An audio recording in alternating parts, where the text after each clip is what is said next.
Walton BLDC ceiling fan চলে মাত্র 35 ওয়াটে। Advance inverter টেকনোলজিতে তৈরি, খরচ বাঁচে 65% পর্যন্ত। ওয়ালটন বিএলডিসি ফ্যান ছড়ায় স্বস্তির সবুজ হাওয়া। ওয়ালটন ফ্যান নির্বাচনী হাওয়ায় আপনাদের আরও একবার স্বাগত জানাচ্ছি। আপনারা এরই মধ্যে আমাদের একটি অনুষ্ঠান দেখেছেন। আজকে আমাদের অনুষ্ঠানে আমরা কথা বলবো যে বিষয় নিয়ে, সেটি হচ্ছে নির্বাচনে নারী এবং নির্বাচনে নারী। এই বিষয় নিয়ে কথা বলতে আজকে আমাদের আড্ডায় যোগ দিয়েছেন 3 জন নারী। চলুন তাহলে তাদের সঙ্গে পরিচিত হওয়া যাক। আমার কাছেই বসে আছেন জেসমিন টুলি। তিনি সাবেক অতিরিক্ত সচিব এবং একই সাথে তিনি সদস্য নির্বাচন সংস্কার কমিশন। তার কাছেই বসে আছেন তাপসী রাবেয়া, আইন বিভাগের ছাত্রী, ঢাকা বিশ্ববিদ্যালয়ের একজন সমাজকর্মী, রাজনীতি সচেতন মানুষ এবং জুলাই আন্দোলনে তিনি অংশগ্রহণ করেছেন। আর তার পাশে যিনি আছেন তাকে আপনারা জানেন, আপনারা সেই আন্দোলনের সময় তার গান শুনেছেন এবং এরপরেও তাকে গান গাইতে শুনেছেন। তার ভিডিওতে তার সাথে তার এক বন্ধুকে দেখেছেন এবং সে অভিনয় করে। তিনি হচ্ছেন পারশা মাহজাবিন পূর্ণি এবং তার বন্ধু আজকে আমাদের অনুষ্ঠানে আছে, তার নাম লিও, তার ঘাড়ে বসে আছে। আমরা লিওর সাথে পরে কথা বলবো, কারণ আমরা লিওর ভাষা বুঝি না। আমরা জেসমিন টুলি আপনাকে দিয়ে শুরু করি। এইবারের যে নির্বাচন, সেই নির্বাচনের অনেক তথ্য আমার কাছে আছে। তার মধ্যে একটা তথ্য হচ্ছে যে দেশের ভোটার হচ্ছে 12,76,95,183 জন। মানুষের মনে ধারণা ছিল যে মেয়ে ভোটারের সংখ্যা বেশি, কিন্তু যে সর্বশেষ ভোটার তালিকা হয়েছে সেই তালিকাতে দেখা গেছে যে 6,48,14,000 হচ্ছে পুরুষ ভোটার এবং নারী ভোটার হচ্ছে 6,28,79,000। তার মানে নারী ভোটার সামান্য কিছু কম, 20 লাখের মতো। এই যে সামনে আমাদের নির্বাচন 12ই ফেব্রুয়ারি, আমরা দেখলাম যে এই নির্বাচনে জুলাই সনদে স্বাক্ষরকারী দলগুলি অঙ্গীকার করেছিল যে তারা শতকরা 5 ভাগ অন্তত পক্ষে নারীদেরকে মনোনয়ন দেবেন এবং তারা এটাও বলেছিলেন যে ধাপে ধাপে তারা এটা বাড়াবেন এবং একসময় এটা 33 ভাগ পর্যন্ত চলে যাবে। কিন্তু আমরা দেখলাম যে জুলাই সনদ যাতে সবাই গ্রহণ করে সেই জন্য তারা হ্যাঁ ভোট না ভোটে খুব হ্যাঁ পক্ষে বলছেন, কিন্তু তারা 5 ভাগ নারীকে মনোনয়ন দিলেন না। কিন্তু এই প্রস্তাব হয়তো আপনাদেরই ছিল নাকি, যে নারীর অংশগ্রহণ বাড়াতে হবে নির্বাচনে? তাহলে এই যে তারা মানলেন না, এটা তারা কেন মানলেন না? আমার কাছে আপনার কি মনে হয় কেন মানলেন? আপনাকে অনেক ধন্যবাদ। আসলে খুবই একটা গুরুত্বপূর্ণ ইস্যু আপনি তুলে ধরলেন। ব্যাপারটা কি, এবার আন্দোলনটা ছিল কি বৈষম্য বিরোধী আন্দোলন না? দেখেন, ঠিক আন্দোলনের পরপর যে নির্বাচনটা হচ্ছে ত্রয়োদশ, সেখানে কিন্তু সবচেয়ে বড় বৈষম্যের শিকার হলো নারীরাই। এবং যে সকল দলগুলো এতদিন এই আন্দোলন নিয়ে কথা বলেছে, আন্দোলন নিয়ে, তারাই কিন্তু মনোনয়ন ক্ষেত্রে দেখা গেল যে নারীকে মনোনয়ন দিল না। এটা আসলে আমি যেটা বুঝি যে একটা রাজনৈতিক দল মনোনয়নটা সাজায় কিভাবে, সাজানোর সময় তারা মাথায় রাখে যে তারা কিভাবে জিতে আসতে পারবে, কে তাদের জিতায় ওই আসন থেকে জিতে আসতে পারবে। তার জন্য যে জিনিসগুলো লাগে জিতে আসার জন্য, আমাদের নির্বাচনে ব্যবস্থাপনায় যে জিনিসটা সবচেয়ে গুরুত্বপূর্ণ, প্রথমে যে জিনিসটা লাগে অর্থ, দ্বিতীয় লাগে মাসেল। এই 2 জায়গায় নারীরা আমার কাছে মনে হয় পিছিয়ে থাকে। মানে তারা যে নারীদের টাকা নাই এবং নারীদের পেশি শক্তি নাই, কিন্তু নারীদের তো অনেক বুদ্ধি আছে, মেধা আছে, অবদান আছে। এই আমাদের দেশে আপনি বলেন যাদের নমিনেশন দেওয়া হয় তাদের মধ্যে কি মেধা, বুদ্ধি, বিদ্যা এসব দেখে নমিনেশন দেওয়া হয়? কি দেখে দেয়? নমিনেশন দেয় মূলত কাকে দিয়ে সে ওই সিটটা জিতে আসতে পারবে। নারীরা কি জিততে পারবে না? হ্যাঁ, কিছু কিছু ক্ষেত্রে যেখানে নারীদের দেয়, অতীত আমার অভিজ্ঞতা থেকে আমি যেটা দেখেছি যে যেসব ক্ষেত্রে দেখা যায় ওই দল জিতে আসতে পারবে না ওই আসনটাতে, কিন্তু নারী একটা মনোনয়ন দিতে হবে যে রাখতে, ঠিক ওই আসনটাতে দিয়ে দেয়। এই একটা নারীও থাকলেও হেরেও গেল, মানে ওটা জানে যে ওটা তার সিট না, তারা জিতে আসতে পারবে না। এই ক্যালকুলেশনটা মূলত তারা করে। আর একটা যেটা, যেসব নারীকে তারা দেয় মনোনয়ন দিছে, যেমন আমাদের বিএনপি দিচ্ছে 4%-এর একটু কম, জামাত তো দেয়নি, এনসিপি কিছু দিছে, ইসলামী আন্দোলনও দেয়নি। তা দেখা যাচ্ছে যে যেসব নারীদের দিছে তারা যেন অটোমেটিক আগে থেকে তাদের একটা ফিল্ড থাকে তৈরি। যেমন হয় তার বাবা রাজনীতি করতো, ওই এলাকাটা তার বাবার পরিচিত, অথবা ভাই করতো, অথবা স্বামী করতো। এই চিন্তাটাও তারা, ওই ক্যালকুলেশনটাও তারা নেয়।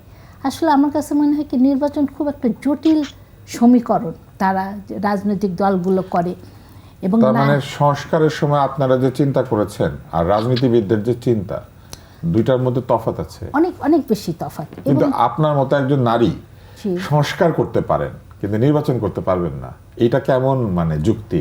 কারণ রাজনৈতিক দলগুলি তো আপনি গেলে আপনাকে নমিনেশন দেবে না, কারণ ধরে নেবে যে আপনি জিততে পারবেন না। কারণ আছে, কারণ আমাদের আপনি নির্বাচনের পরিবেশ যতই বলেন, ঠিক একটা মেয়ে, একদম নতুন একটা মেয়ে যে সে যত যোগ্যই হোক, ওইখানে কিন্তু তার জন্যে জিতে আসা বা যে কৌশলটা লাগে, আর নির্বাচন কিন্তু কৌশলে হয় না, কূটকৌশলে লাগে, এক ধরনের কুটকৌশল। কূটকৌশল। এই কূটকৌশলের জায়গায় মেয়েরা যত শিক্ষাতে হোক, আপনি বলতে চান মেয়েরা স্বভাবগতভাবে ওইভাবে কূটনীতি করতে পারে না, এটা কুটিল হবে, না। হ্যাঁ তা তো বটেই, এবং এটা হবে, তৈরি হবে কখন, আপনি যদি কিন্তু আমরা পুরুষদেরকে কুটিল বলেছেন। না, এটা তৈরি হবে যদি ওই যে রাজনৈতিক দলগুলো 33% নারী একদম আস্তে আস্তে গড়ে তুলে। আমি না আমি পুরুষদের কূটকৌশল বলি না, কৌশলটা মানে কূটকৌশল করতে হয়, অনেক অনেক কিছু চিন্তা করতে হয়, এটাই তো সেই সমীকরণে সেই চিন্তার মধ্যে দেখা যায় যে নারী এখনো ঠিক খাপ খাইয়ে নিতে পারে না, ফিট ইন করে না, সেটাই, তাই না? আমরা তাপসী রাবে আপনার কাছে যাই। আপনি আইন বিভাগের ছাত্রী, আইন বিভাগ থেকে আমরা এবার একজন উপদেষ্টা পেয়েছি এবং সম্ভবত আপনার শিক্ষক। আন্দোলনের সময় আপনি কি ঢাকায় ছিলেন? জুলাই আন্দোলনের সময়? জি, ঢাকায় ছিলাম এবং শেষের দিকে আমার হোম ডিস্ট্রিক্ট ময়মনসিংহ। তো নারীরা সেইখানে খুবই সম্মুখবর্তী ছিল, তারা সেইখানে নেতৃত্ব দিয়েছে, স্লোগান দিয়েছে, ঝুঁকি নিয়েছে, তাদের বন্ধু ভাইদেরকে যখন ধরে নিয়ে যাচ্ছে তাদেরকে বাঁচানোর চেষ্টা করেছে। কিন্তু দেখা গেল যে এই নির্বাচন আসার পরে আমরা দেখলাম যে নারীদেরকে আমরা ক্ষমতার অংশীদার করতে চাই না। আপনার কি মনে হয় কেন এটা হয়? আচ্ছা, প্রথমেই যদি বলি, আমরা যখন কথা বলছি নির্বাচনে নারী নিয়ে, এটা আসলে একটা সিমটম। রুটে যদি যাই আমরা দেখব আসলে সমাজে নারীর চিত্রটা কীরকম, সেটার সিমটম হিসেবে আসলে এই যে নারী ইলেকশনে নারীর এই জিনিসটা নিয়ে আমরা আলোচনা করছি। শুধু কিন্তু 24-এর গণ অভ্যুত্থানের আন্দোলনে না, এর আগেও বাংলাদেশে যত আপনি 52 বলেন, 71 বলেন, আরও যত আন্দোলন গণ অভ্যুত্থান হয়েছে, নারীরা কিন্তু প্রত্যেকটা বার একদম অগ্রসরে অগ্রগামী ভূমিকা পালন করেছে। কিন্তু তারপরই দেখা গিয়েছে এই লিডারশিপগুলোকে, এই নারী নেতৃত্বদেরকে আমরা আসলে ঠিকভাবে ধরে রাখতে পারিনি, তাদেরকে আসলে ওই স্পেয়ারটা দেওয়া হয়নি। একটি নারী বান্ধব যে পলিটিক্যাল একটা নারী বান্ধব রাজনৈতিক পরিবেশ আমরা নারীদের জন্য এনশিওর করতে পারিনি। এবং এই 24 গণ অভ্যুত্থান পরবর্তী সময়ে আমাদের যে আকাঙ্ক্ষা ছিল যে ছাত্র রাজনীতি বলেন, মূলধারা রাজনীতি বলেন, যে সব জায়গায় নারীদের জন্য একটা নারী বান্ধব রাজনৈতিক পরিবেশ এনশিওর করা হবে, সেটি কিন্তু হয়নি। আমরা দেখছি এইবারের যে নির্বাচন 300 আসনে 2017 জন প্রার্থী আছেন, তার মধ্যে নারী মাত্র 84 জন। আপনার কাছে মনে হয় না যে নারীরা নিজেরাও আসলে খুব একটা এগিয়ে আসতে চান না? কেননা রাজনৈতিক দল তাদেরকে মনোনয়ন দিল না, কিন্তু তারা তো চাইলে স্বতন্ত্র নির্বাচন করতে পারতেন, তারা নিজেরা চাইতে পারতেন। নারী সংগঠনগুলি চাইলে পরে প্রার্থী দিতে পারতো, যারা নারীদের ক্ষমতায়নের জন্য, নারীর অধিকারের জন্য আন্দোলন করে, তারাও তো কোনো প্রার্থী দেন না। আচ্ছা, এখানে আপা কিন্তু একটু আগে বললো যে আসলে ইলেকশনের জন্য যে মানি মাসল পাওয়ার যে ট্রেডিশনটা বাংলাদেশে হয়েছে, এটা কিন্তু এখনো ওই ট্রেডিশন থেকে আমরা বের হয়ে আসতে পারিনি। অবশ্যই একজন নারী ইন্ডিপেন্ডেন্টলি করতে পারে, এবং একজন নারী এম্পাওয়ার্ড থাকলে কিভাবে আসলে ইন্ডিপেন্ডেন্টলি করতে পারে আমরা কিন্তু ঢাকার 9 আসনে আমরা দেখছি। তিনি কিন্তু সিঙ্গেল হ্যান্ডেডলি যে আসলে এত সুন্দর করে সব কিছু পরিচালনা করছেন, এবং বাংলাদেশে যে তথাগত যে আমরা কিছু নোংরা ট্রেডিশন, এটা যে ট্রান্সপারেন্সির ইস্যুটা আছে, যে আমাদের টাকার ফান্ডিং কোত্থেকে আসছে, হ্যাঁ, তো উনি সব জায়গায় এই জিনিসগুলো ট্রান্সপারেন্সি মেনটেন করে পুরো ক্যাম্পেইনিংটা কিন্তু অনেক সুন্দরভাবে করছে। অ্যান্ড উনি এম্পাওয়ার্ড দেখেই, এবং উনি আসলে নিজেকে ওভাবে বিল্ড করতে পেরেছে, এবং এই কারণে উনি আসলে এই সকল জিনিসটা আসলে ম্যানেজ করতে পারছে। কিন্তু বাংলাদেশের যে বাকি সকল নারীরা আছে সবার ক্ষেত্রে হয়তো বা সিচুয়েশনটা এরকম নয়। তো সেই ক্ষেত্রে আমি বারবার বলছিলাম যে নির্বাচনে নারী, এর আগে কিন্তু আমাদেরকে দেখতে হবে যে সমাজে নারীর অবস্থানটা কীরকম। অনেক রাজনৈতিক দল বলছে যে নারীরা অমুক অমুক আসনে জনপ্রিয়তা নেই, জিতে আসতে পারবে না দেখে তারা নমিনেশন দিচ্ছে না। কিন্তু এখানে আমার কথা হচ্ছে, আপনাদের তো এই লিডারশিপগুলো গ্রুম করে নারীদেরকে ওই রকম পর্যায়ে নিয়ে যাওয়ার কথা ছিল। আপনি যদি লিডারশিপগুলো আগেই নষ্ট করে দেন, তাহলে এখন এসে তো বলতেই হবে যে ওনারা যোগ্য ক্যান্ডিডেট পাচ্ছে তরুণদের না। দলেও তো আমরা একই অবস্থা দেখলাম। তরুণদের যে দলটি ছিল তারাও তাদের দল থেকে নারীদেরকে খুব একটা জায়গা দেয় নাই। এমনকি ডাকসু চাকসু ইলেকশনগুলি তো আমরা দেখলাম যে প্যানেলে নারীর সংখ্যা অনেক কম। কিন্তু ঢাকা বিশ্ববিদ্যালয় বলেন বা অন্যান্য বিশ্ববিদ্যালয় বলেন, সেখানে তো সমাজের চাইতে এগিয়ে থাকা অগ্রসর ছেলেমেয়েরা তারা সেখানে থাকে। বিশ্ববিদ্যালয়ের ভেতরের সমাজ আর বাইরের সমাজ তো একই রকম হওয়ার কথা না, কিন্তু বিশ্ববিদ্যালয়ে বা এরকম হলো কেন আপনি যে সেখানে নারী প্রার্থী নাই? হ্যাঁ, ভিপি অথবা সাধারণ সম্পাদক পদে না কোনোদিন এই পর্যন্ত কোনো নারী আসে নারী নাই। হ্যাঁ, কেন? সেটাই। কিন্তু বিশ্ববিদ্যালয়ে কিন্তু অধিক সংখ্যক মেয়েরা পড়ছে, মেয়েরা ভালো রেজাল্ট করছে, টিচার হচ্ছে মেয়েরা বেশি। আমাদের মেডিকেল কলেজে আমরা এখন ছেলেদেরকে পাই না খুঁজে, এত বেশি মেয়ে ভর্তি হয়। কিন্তু তারপরেও দেখা যাচ্ছে যে প্রিন্সিপাল নারী কম, কিংবা ধরেন হেড অফ দ্য ডিপার্টমেন্ট নারী কম। নারী মানেই হচ্ছে উনি গাইনিয়ান অবস্টেট্রিক্সের প্রধান হবেন, অথবা মেডিসিনের হয়তো রেয়ারলি, সার্জারিতে রেয়ারলি হঠাৎ হবেন। মানে ব্যাপারগুলি কিন্তু এইরকম। আমরা আসলে বিশ্ববিদ্যালয়ের ভিসির বেলায়ও কিন্তু নারী কম। ওই সোশ্যাল কনস্ট্রাকশন গুলো এখনো ভাঙতে পারিনি, যার কারণে যার প্রতিফলন এখন, যার ইফেক্টটা এই জাতীয় রাজনীতিতে আমরা দেখতে পাচ্ছি। এবং আরো যদি বলি, আমাদের যখন বিশ্ববিদ্যালয়গুলোতে নির্বাচন হয়েছে, আমাদের প্যানেল থেকেই কিন্তু 7 জন নারী ছিল, কিন্তু জাতীয় রাজনীতিকে গিয়ে আসলে এমন ভাবে ড্রাস্টিক্যালি ড্রপ ডাউন করেছে, এটা আসলে আমাদের মানে নারী হিসেবে আমাদের যে আকাঙ্ক্ষা ছিল সেটার উপরে কিন্তু ব্যাঘাত ঘটেছে। এবং অ্যাট দ্য সেম টাইম যে আমাদের নারী বান্ধব পরিবেশ কিন্তু নিশ্চিত হয়নি। সেটা বলেন ছাত্র রাজনীতির ক্ষেত্রে, সেখানেও আমরা পাইনি নারী বান্ধব।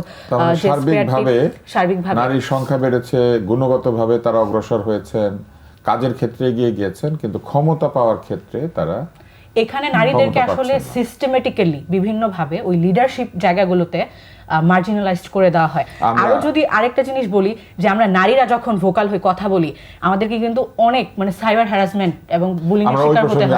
আমরা আসবো ওই প্রসঙ্গে। আমরা এবার একসঙ্গে দুইজনের কাছে যাচ্ছি। এখানে লিও আছে এবং লিওর বন্ধু আছে পাশা মাহজাবিন। পাশা, আমরা যখন জুলাই আন্দোলন হয় আপনার গান শুনেছি, আপনি ভুলে যাওয়ার গান গেয়েছিলেন।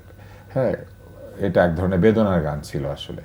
কিন্তু এই যে আন্দোলনের পরে মেয়েদেরকে সবাই ভুলে যাচ্ছে এবং মেয়েদেরকে বলছে যে তোমার কাজ ক্ষমতা না, তোমার কাজ সংসদ না, তোমার কাজ নেতৃত্ব না, তুমি গানই গাও, তুমি অভিনয় করো। গানটা গাইতে দিলেও তো হইতো, গানটাও তো দিবে না কয়েকদিন পরে গাইতে। আচ্ছা, এইখানে আপনি একটু বলেন যে কি চেয়েছিলেন, আর নারী আসলে শেষ পর্যন্ত কি পাচ্ছে বলে আপনার মনে হয়?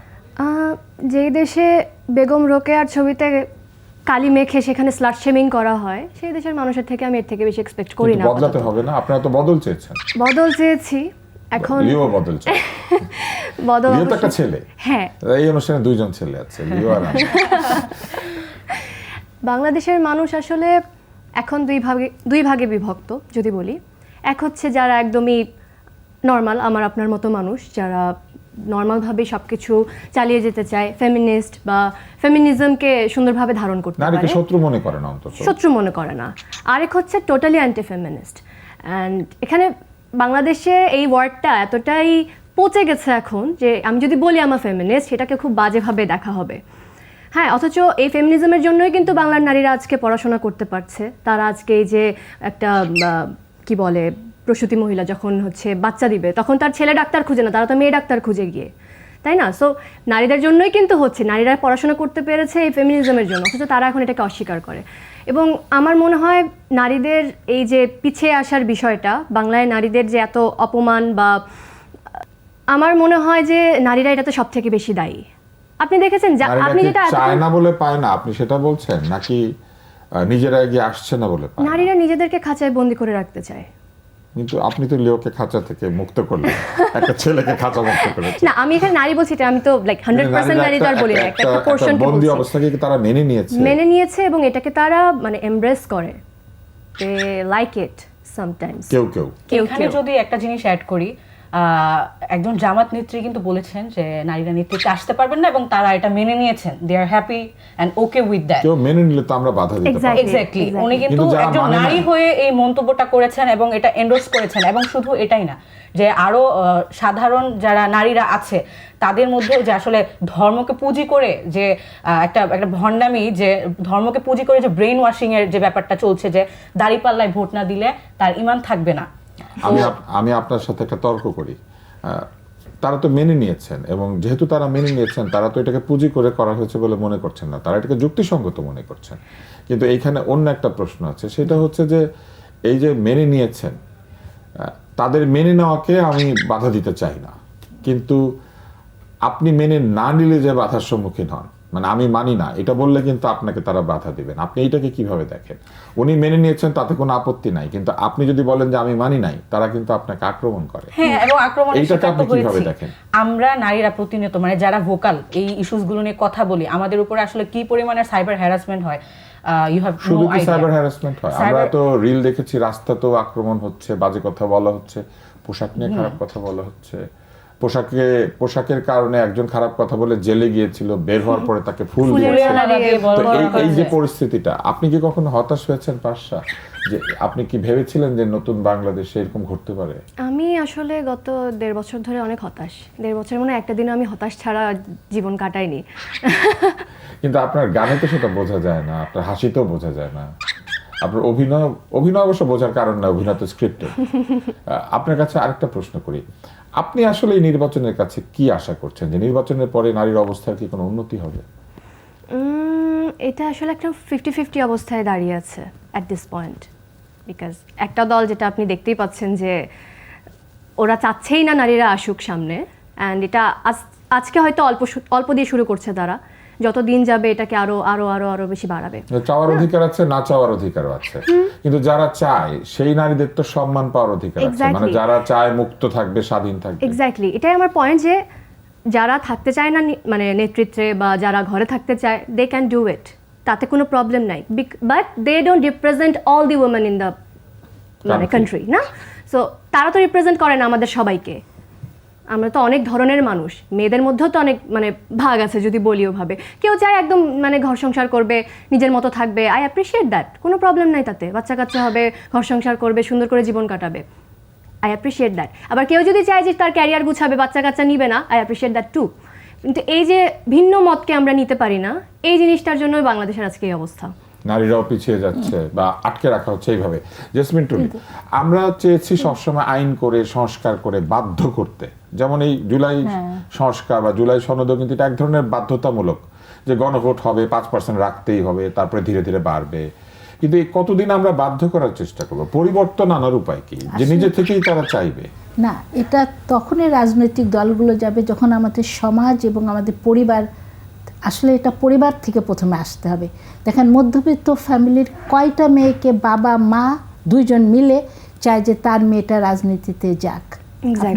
আপনি করেন, আপনি সার্ভে করে দেখতে পারেন, কিন্তু রাজনীতিবিদ মেয়ের বর হলে খুশি হয়, পাওয়ারফুল বর, সেটা তো ভিন্ন জিনিস। কিন্তু পরিবার যদি আমাদের এখানে চিন্তার জায়গাটা পরিবর্তন না আসে, সমাজের এবং পরিবারের এই দুই জায়গাটা আসলে প্রথম কাজ। দ্বিতীয় কাজ হলো রাজনৈতিক দলগুলো তাদের গঠনতন্ত্র এবং তাদের নিজেদের ভিতরে পরিবর্তন। মানে তারা কেন দিচ্ছে না সেটা কিন্তু অনেক পরের ব্যাপার। কেন আমাদের দেশে এত মেয়েরা শিক্ষিত হচ্ছে, উচ্চ শিক্ষিত হচ্ছে, আন্দোলনে থাকছে, তারপর তারা হারিয়ে যাচ্ছে?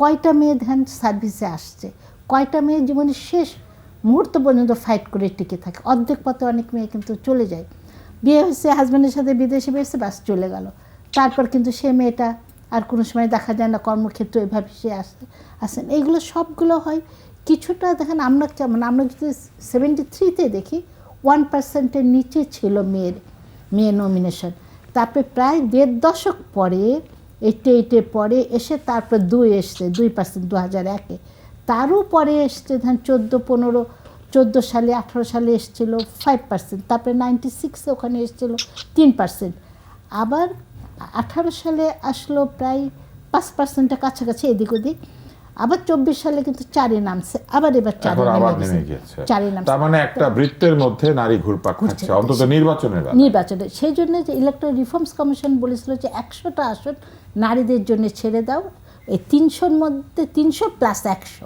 400 আসন করো। রাজনীতিবিদরা তো রাজি হয় না। হ্যাঁ, ওই 400 আসনে মেয়েরা মেয়েদের মধ্যে প্রতিদ্বন্দ্বিতা করুক, করে তারা তাদের লিডারশিপটা মানে গ্রো যে করে 100 শুধু মেয়েদের জন্য, ওখানে মেয়েরাই প্রতিদ্বন্দ্বিতা করে। কিন্তু নেক্সট বার আবার সে তাকে ছেলের সাথে করতে হবে নেক্সট সংসদে। মানে একই নারী পরপর 2 বার ওই 100 জনের সুযোগটা পাবেন না। পাবে না। তো এটা তো ভালোই ছিল। হ্যাঁ, এবং ইন্ডিয়াতে তো সেটা থাকলো না কেন? ইন্ডিয়াতে কিন্তু এইভাবে নারী নেতৃত্ব গড়ে উঠেছে। ইন্ডিয়াতে একদম ওদের লোকসভার সব একদম নিচে কিন্তু আমরা কি করলাম না এই জন্য যে ইন্ডিয়া করেছে সেই জন্য নাকি? না, ঠিক সেই জন্য না। আসলে আমার কাছে মনে হচ্ছে এই জিনিসটা করার জন্য যে মানসিকতা লাগে ওই জায়গাটা প্রস্তুত না আমাদের দেশে রাজনৈতিক দল, এবং আমরা মানি বা না মানে আমাদের তো পুরুষতান্ত্রিক সমাজ। কারণ সমাজ এখনো নারীকে তার নেতৃত্বের জায়গা দেখতে চায় না, অথচ 90-এর পরবর্তী সময়ে নারীরাই তো আমাদেরকে নেতৃত্ব দিলেন। না, যদিও পুরুষের পরিবর্তে তারা এসেছিলেন, কিন্তু তারা তো নেতৃত্ব দিয়েছেন না, যোগ্যতার নেতৃত্ব সাথে। দিয়েছে। দেখেন, আমি প্রথমেই কিন্তু একটা বলেছিলাম সূত্র ধরে, কেউ পরিবার, কেউ হাজব্যান্ড থেকে এসছে, কেউ বাবার থেকে। সে একটা মাঠ, একটা পরিচিত জায়গা পেয়ে গেছে, অলরেডি তার জন্য রেডি ছিল, রেডি জায়গা সে জাস্ট বসেছে। কিন্তু নারী তো এটা প্রমাণ করেছে যে নারী চাইলে স্বৈরতান্ত্রিক হতে পারে এবং পুরুষের চেয়ে বেশি। তা তো বটে, কিন্তু তারপরে আমরা নারীকে কেন মানতে চাই না? কিন্তু আমরা পরিবারতন্ত্র যাই, পরিবার থেকে আসলে আমার কাছে মনে হচ্ছে শিক্ষা এবং পরিবার এই দুই জায়গায় আসলে আমাদের কাজ করা দরকার বেসিক্যালি। তারপর আস্তে আস্তে মেয়েদের ওই দেখেন নীতি নির্ধারণ পর্যায়ে মেয়ে কিন্তু কম। আপনি মহিলা উপদেষ্টা কে হবে? মহিলা বিষয়ক মন্ত্রণালয় মহিলা উপদেষ্টায় হতে হবে। এইবার স্বাস্থ্যে আছেন। হ্যাঁ, এর আগে আমরা কিছু নারী মন্ত্রী পেয়েছি। হ্যাঁ, কিন্তু সেটা খুব অল্প, খুবই কম। মানে এই জায়গাটা যারা লেখাপড়া করে আসছে, এবং এটা ঠিক যে আমি কেবল লেখাপড়া শিখে আমি এখনই এমপি হয়ে যাব, এখন এটা যেমন ঠিক না, যে নিজেকে তৈরি করার যে জায়গাটা, মানে একটা প্রথমে দেখা উচিত আমার কাছে একটা নারীকে নারী হিসেবে না, প্রথমে দেখা মানুষ, তারপরে সে দেশের নাগরিক। তার যদি মেধা এবং যোগ্যতা থাকে তাহলে সে সবার মতো সেও আগে যাবে। এই চিন্তাটা যদি আমরা করি তাহলে কিন্তু আমাদের দেশে অনেক মেয়ে এই জায়গাটা অবস্থানটা থাকবে। রাবেয়া যখন আন্দোলন করছিলেন তখন আপনি নারীদেরকে কোন জায়গায় দেখেছিলেন যে এই আন্দোলনের পরে বৈষম্য দূর হয়ে যাবে? এটা তো আপনারা ভেবেছেন, আমিও ভেবেছি, কিন্তু আপনারা নারীদের ক্ষেত্রে যে বৈষম্য, কোন কোন বৈষম্যগুলি খুব তাড়াতাড়ি দূর হবে বলে ভেবেছিলেন? দেখেন, 14 তারিখ রাতে কিন্তু নারীরাই আমাদের মানে হলের তালা ভেঙে আপনারা বের হয়ে আসলেন, মিছিল করলেন। হ্যাঁ, নারীরা কিন্তু সবসময় একদম ফ্রন্ট লাইনে ছিল, প্রত্যেকটা যৌক্তিক আন্দোলনে বাংলাদেশে ছিল। কিন্তু পরবর্তী সময় আসলে সিস্টেমেটিক্যালি ডিসিশন মেকিং এর জায়গাগুলোতে, লিডারশিপের প্লেসগুলোতে সবাই আসলে ওদেরকে মার্জিনালাইজ করে সরিয়ে দেয়, এবং ওই লিডারশিপের জায়গাগুলো মানে যাদের পটেনশিয়ালও থাকে ওটাও হচ্ছে সিস্টেমেটিক্যালি লিডারশিপ। আপনারা যখন লিডারশিপটাই ধ্বংস করে দিচ্ছে, তো তখন তো পরে পরে এসে যে আমরা যোগ্য প্রার্থী পাচ্ছি না, তাই আমরা দিচ্ছি না। তখন আবার আরেক দলের নারীরা বলছে যে আমরা সেটাতে মেনেও নিচ্ছি, we are okay with that. তো আপনি আবার বলছেন যে কারোর আসলে মেনে নেওয়ার অধিকার আছে, কিন্তু আমরা তো কারোর উপর কোনো কিছু এনফোর্স করতে পারবো না। যারা ওকে তারা ওকে থাকুক, বাট যারা ওকে না তাদেরকে আমাদেরকে আমাদের মত প্রকাশের স্বাধীনতা দেওয়া হোক। এটাই তো কথা ছিল যে যার যোগ্যতা মেধা চাওয়া অনুযায়ী তার কাজটা করতে পারবে, এবং যে চাইবে তাকে যেমন আমরা বাধা দেব না, যে চায় না তাকেও আমরা বাধা দেব না, যার যার মতো জীবন শেষে যাপন করবে। এটা হলো না কেন? এমনকি তরুণরাও কেন এটা করতে পারলো না? তাদের নিজেদের দলও নারী কম, নারীরা বেরিয়ে গেলেন অনেকে। আপনি যে প্রার্থীর কথা বললেন তিনি তো বেরিয়ে এসে ইলেকশন করছেন, তো এটা কেন হলো? নারীদেরকে এই সময় এসে প্রতিবাদ করতে হলো। ওই তো আমি শুরুতেই একটা কথা বলছি যে আসলে সোশ্যাল যে আমাদের স্পেয়ার, ওখানে আবার ফিরে যেতে হবে, যে আমাদের যে পেট্রিয়ার্কাল নর্মগুলো আসলে সেট আপ হয়ে আছে, যে ন্যারেটিভগুলো আছে, এই আন্দোলন পেট্রিয়ার্কাল নর্মকে ভাঙতে পারে না, পৃথিবীতান্ত্রিকতাকে আমরা ভাঙতে পারিনি। এছাড়াও যদি আমরা মানে ওল্ডার জেনারেশনের দিকেও যদি একটু হাইলাইট করি, মানে ইয়াঙ্গার জেনারেশন যতটা আসলে নারীর পার্টিসিপেশন বা রিপ্রেজেন্টেশনকে যতটা ওয়েল অ্যাকসেপ্ট করে, ওই জেনারেশনে কিন্তু ওই মনোভাবটা আমরা দেখি না। তো এই ক্ষেত্রে আমি মনে করি যে আসলে এই যে তরুণদের এই ইলেকশনে বলেন বা মানে এই জায়গাগুলোতে আরো উঠে আসা দরকার, নারীদের জন্য একটা রিপ্রেজেন্টেটিভ একটা কি বলবো যে নারী বান্ধব একটা পরিবেশ নিশ্চিত করার জন্য। পাশা, আপনার কি কোনো চাওয়া ছিল আন্দোলনের সময়, যেটা আপনি ভেবেছিলেন যে আন্দোলনের পরে এরকম হবে এবং সেই জায়গাটিতে আপনি নিজেকে স্থাপন করবেন, মানে আপনি কোথাও একটা পৌঁছাবেন, আপনার কি সেরকম কোনো চিন্তা ছিল? সবার যা চাওয়া ছিল আমারও তাই চাওয়া ছিল। কি চাওয়া ছিল? চাওয়া ছিল, আমরা আন্দোলনটা আসলে করেছিলাম কেন যদি বলি, মানে একদম আমরা তো কেউই পলিটিক্যাল পার্সন না, বিশেষ করে যারা আমরা প্রাইভেট ইউনিভার্সিটির স্টুডেন্ট, আমরা তো পলিটিক্সের সাথে আসলে মানে এত সম্পৃক্ত না, আমাদের ওই এর পরিবেশ সাথে- প্রাইভেট হ্যাঁ, ইউনিভার্সিটিতে নাই। নাই আসলে, আমরা তো পলিটিক্সে জয়েন করার কোনো কথাই না আমাদের। আমরা এখানে নেমেছি, আমরা বলেছি কথা, নিজের জীবনের রিস্ক নিয়ে বলেছি। It's because we have seen them suffering. মানুষ, দেশের একদম সাধারণ মানুষ থেকে শুরু করে প্রত্যেকটা মানুষ কীভাবে সাপ্রেসড হচ্ছে, মারা যাচ্ছে, তাদেরকে মেরে ফেলা হচ্ছে। মানে আমরা কারফিউয়ের মধ্যে ছিলাম, আমরা লিটারালি বাসায় একা। আমি যখন আন্দোলন যখন কারফিউ চলছে, আমি একা বাসায়, আমি তো আরেক বাসায় ছিলাম, আব্বু আম্মু সব অন্য বাসায়। আমি বাসা থেকে বের হইতে পারছি না, আমার জ্বর, আমি বাসায় মানে আমি যে কিছু অর্ডার দিব বা আমি যে ওষুধ নিয়ে আসবো সেই পরিস্থিতি ছিল না। যত্ন নেওয়ারও কেউ নাই। কেউ নাই এটা তো আমি কিন্তু যখন চলো ভুলে যাই গিয়েছি, তখন আমার অনেক জ্বর, আমি কিন্তু অনেক অসুস্থ শরীরে আমি ওই গান গেয়েছি। কারণ এটা একটা মনের ভেতর থেকে আসা একটা জিনিসটা, কিন্তু এমন না যে এটা জোর করে করা, এমন না যে কেউ আমাকে ফোর্স করেছে, এমন না যে আমি কারোর আপনার জন্য এটা গাইতে করেছি। ইচ্ছা করেছে, আপনার মনে হয়েছে যে আমাদের আসলে এমন একটা অবস্থা যে আমরা যেন ভুলেই যাই। এক্স্যাক্টলি, এটা একটা মানে প্রহসন টাইপেরও বলতে পারেন যে আমি এটা প্রহসন আপনি টাইপের বলেছি। আপনি আসলে বিদ্রূপ করেছেন, হ্যাঁ, সেটা বিদ্রুপ করেছেন। করেছি যে হ্যাঁ, just do whatever you want. But এটার মেসেজটা তো এটা ছিল না, মেসেজটা ছিল যে মেসেজটা we ছিল have to ভুলে be- যেও না। হ্যাঁ, ভুলে যেও না, সেটাই। সো আমার চাওয়াটা এটা ছিল যে অ্যাটলিস্ট আমার দেশটা স্বাভাবিকভাবে চলবে, একদম একটা সুন্দর স্ট্রেট লাইনে চলবে। কিন্তু আমরা তো দেখছি যা ছিল আসলে তাই আছে, এটা তো চেঞ্জ হয়নি, বরং এখন চাইলে মানুষের গায়ে আগুন দিয়ে দিতে পারছে, চাইলে মানুষকে মেরে ফেলতে পারছে। আমরা এরকম দেশ আসলে চাইনি। আপনারা যে দেশটা চেয়েছিলেন সেখানে তো বৈষম্য থাকার কথা না, একদমই না। এবং কাউকে আলাদাভাবে নারী বা পুরুষ হিসেবে একদমই চিন্তা না, না করে একদমই না।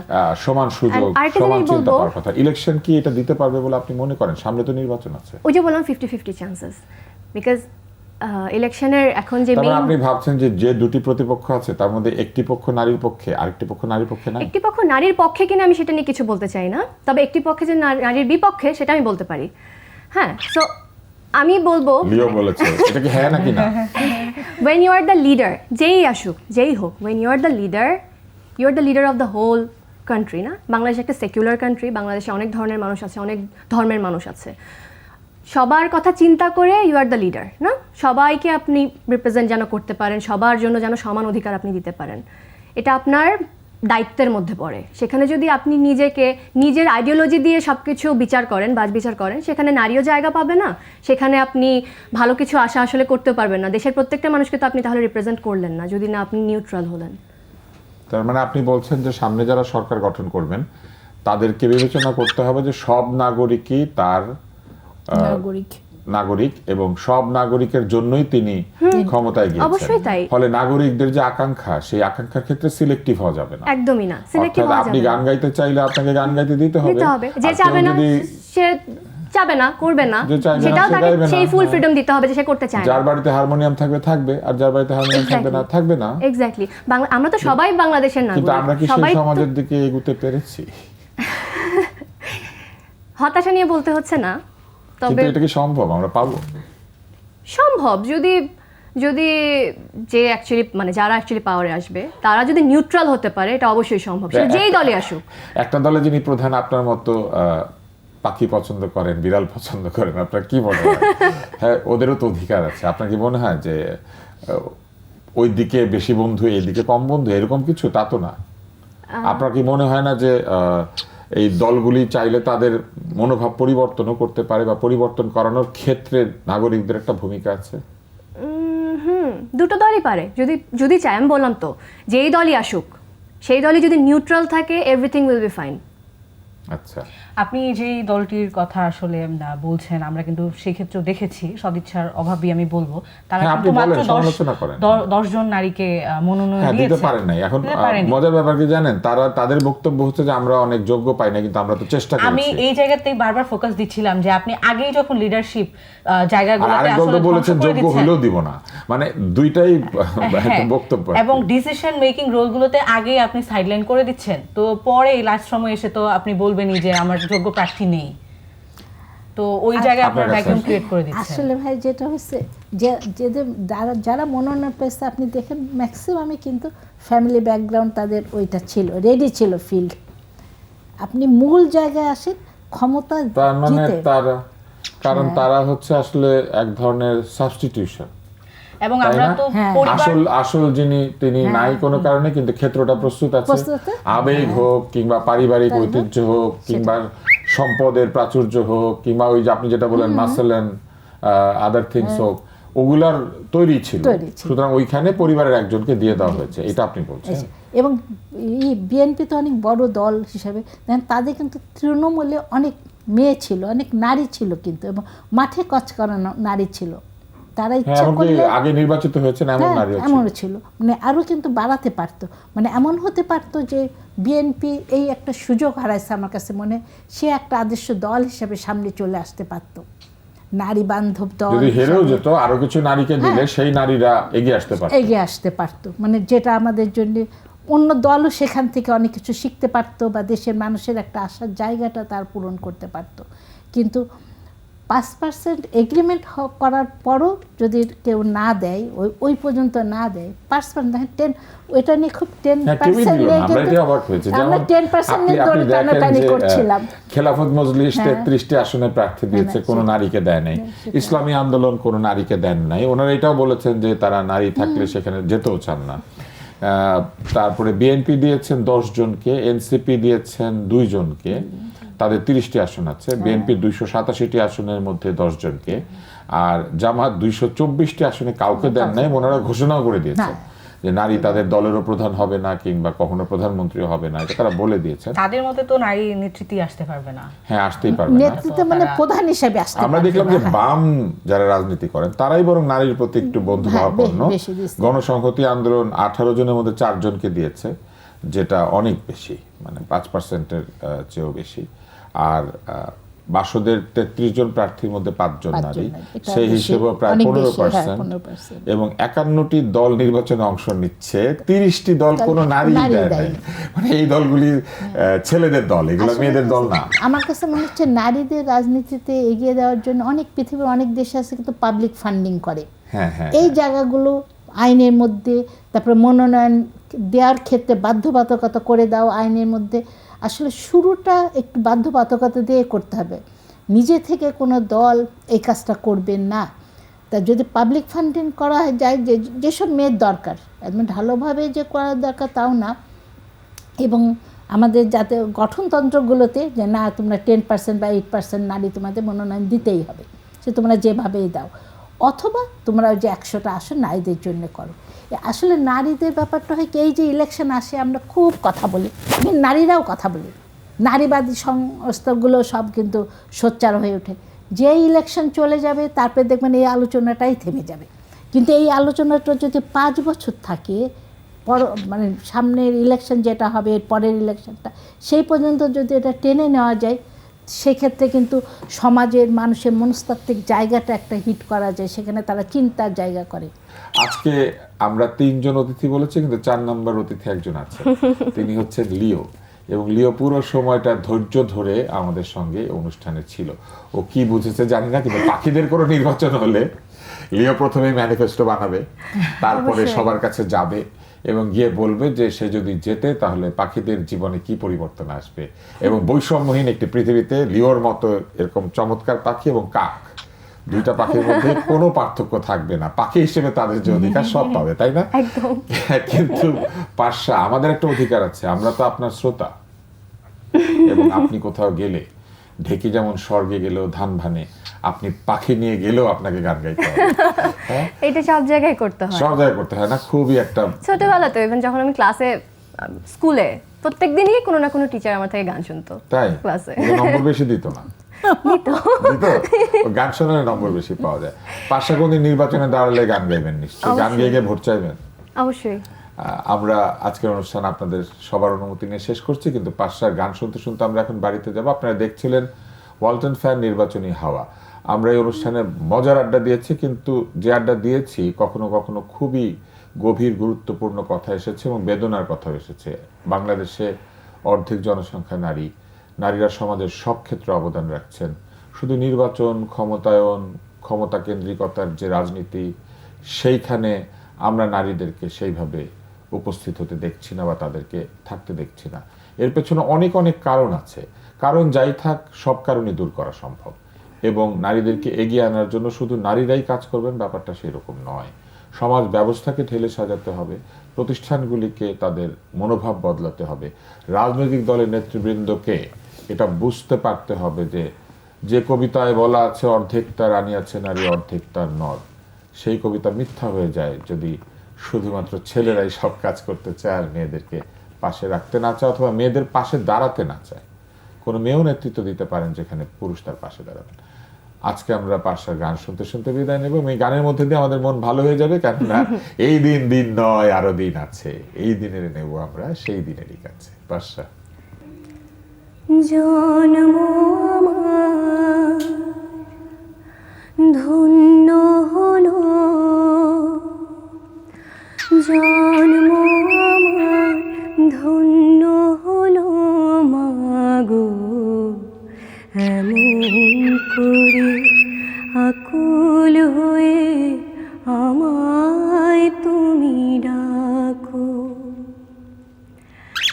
তোমার কথায় হাসতে পারি, তোমার কথায় কাঁদতে পারি, তোমার কথায় হাসতে পারি, তোমার কথায় কাঁদতে পারি, মরতে পারি তোমার বুকে, মরতে পারি তোমার বুকে, বুকে যদি রাখো আমায়, বুকে যদি রাখো মাগো, এমন করে আকুল হয়ে আমায় তুমি ডাকো,